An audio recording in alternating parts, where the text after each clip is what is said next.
বিশ্বের এক প্রান্তে জ্বলছে ইরান, আকাশে ক্ষেপণাস্ত্র, সমুদ্রে অবরুদ্ধ জাহাজ, তেলের বাজারে আগুন। আর ঠিক তখনই অন্য প্রান্তে নিঃশব্দে একটা যুদ্ধ শুরু হয়ে গেল। এবার প্রতিপক্ষ কোনো মিসাইল নয়, প্রতিপক্ষ একটা কাগজের নথি, শুল্কের তালিকা। আর এই যুদ্ধে প্রতিপক্ষের নাম চীন। একদিকে আগুন জ্বলছে মধ্যপ্রাচ্যে, অন্যদিকে ট্রাম্পের উপর চাপ বাড়াচ্ছে বেজিং। দুটো ফ্রন্ট একসঙ্গে সামলাতে গিয়ে হোয়াইট হাউসের ভেতরে এখন চলছে উথাল পাথাল।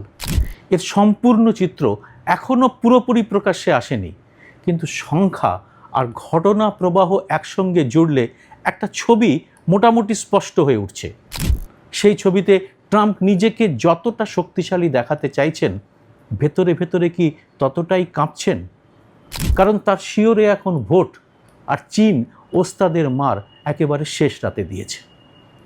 কেন চীন আর আমেরিকা আবার মুখোমুখি দাঁড়িয়েছে? আগের শুল্ক যুদ্ধে কার জয় হয়েছিল?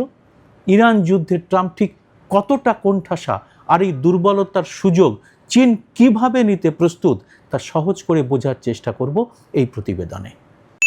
সম্পূর্ণ ভিডিওটি পাবেন ইউটিউবে সুব্রত বসু জার্নালিস্ট চ্যানেলে।